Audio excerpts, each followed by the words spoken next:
Shout out to Josh White, Iksan, South Korea. Yeah.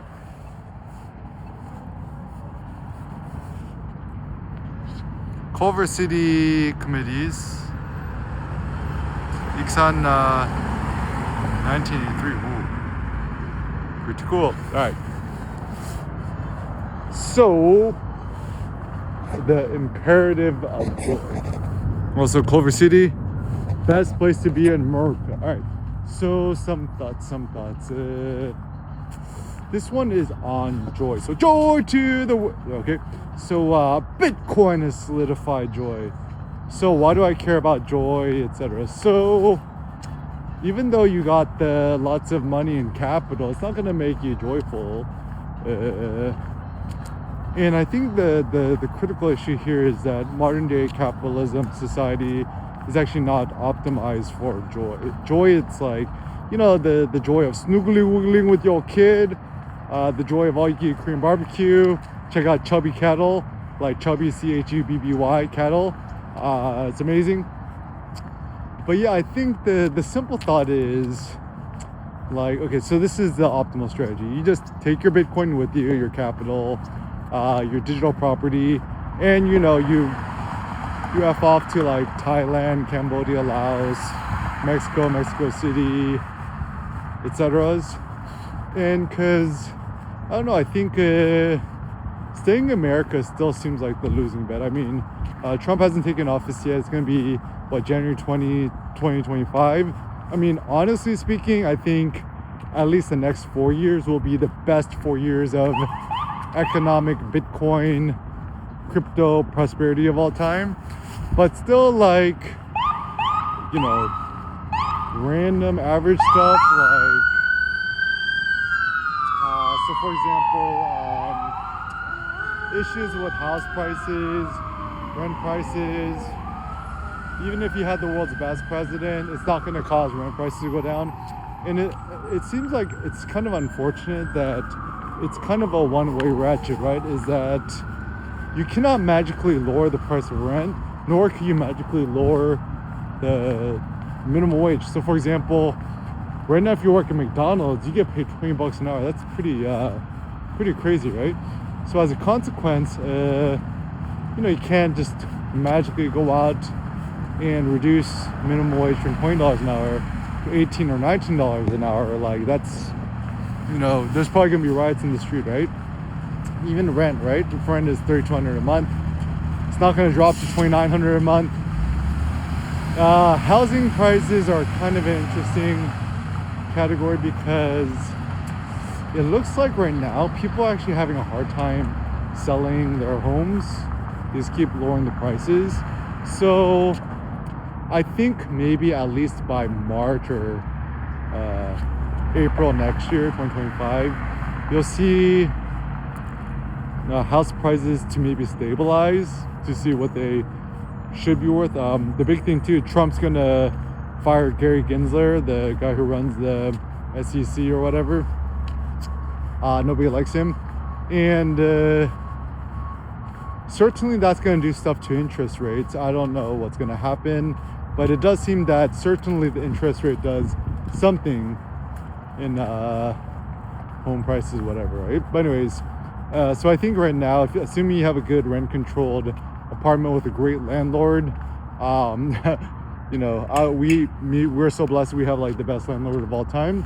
So if that's the case, then the best safety measures, or the safest thing to do, the least risky thing to do is, you know, move or buy a house right now. Just kind of squat your place right now, wait for the dust to settle. So yeah, I think that's the big thing at hand. I think my personal projection in news, I think when Trump takes office, January 20 next year, you know, Bitcoin prices are certainly not going to go down. They're only going to go up. And, you know, everyone's like talking about the 100K for Bitcoin, right? What, hit like $99,987, something like that. But like, it pretty much hit 100K, right? And so, you know, oh, what Bitcoin drops down to 70K or 60K or 30K? Like, it's not how it works. It's like, the only reason, so it's kind of interesting. So the only reason why Bitcoin was having such a hard time the last 4 years is that the US government was very anti-Bitcoin, and the whole cryptocurrency agency, like they only, like even Gary Gensler and the like, they only like begrudgingly accepted Bitcoin as like, a real asset, because, you can't stop nature and physics. But for the most part, they would have wished it to die into oblivion. But now the difference with the red wave, just look at the Michael Saylor, Cantor, the red wave presentation on YouTube's or X. It's an overwhelmingly super pro positive Bitcoin, like 1000% super Trump triple maxi plus. Even his 2 kids are like super in crypto. So you're gonna see a huge boom for Bitcoin, the whole crypto industry, for like everything. And it's kind of a big deal because it's a new type of capital, it's a new type of world, it's a new type of play game. It looks like every single company that's not adopting a Bitcoin standard is not doing so hot, like Meta and like. I mean, if Mark were smart and or ethical, what he would do actually is he would actually, instead of doing that, the Facebook Lira coin or what, he should just adopt a Bitcoin from the early days. Then the Meta Facebook would probably be worth like a quadrillion times more. But I think the hard thing is, the reason why you should never ever buy any Ethereum or even Chainlink or anything that's not Bitcoin is that everyone's trying to create their own thing, because there's something called tokenization, right? Like, tokenizing a token. Everyone wants to become super, super famous for tokenizing some sort of trendy concept or thing. And everyone wants to put their names in the history books, which I get, that's fine, right? But even Michael Saylor is like, what if your purpose of life was to discover someone else's good idea and spread the good news? Like, you don't have to start a new religion, like teaching people about your best friend Jesus might be more effective than trying to turn yourself into your own Jesus, right? I mean, I guess unless you're Kanye, right? I'm the new Jesus. I turn water into Chris. So yeah, I think it's interesting.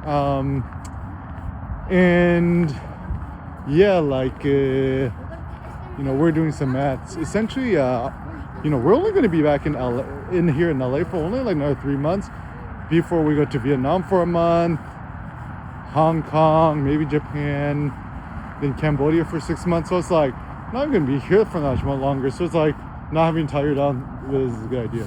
So one of the imperatives behind Bitcoin, which is so fascinating, is that you ain't going to be tied down to it or by it. It's like,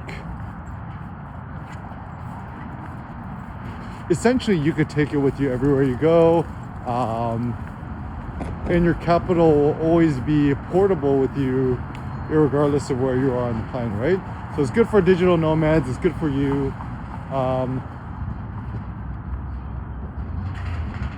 So yeah, thinking long term, planning for the future. Yeah, think digital, think cyber, think portable.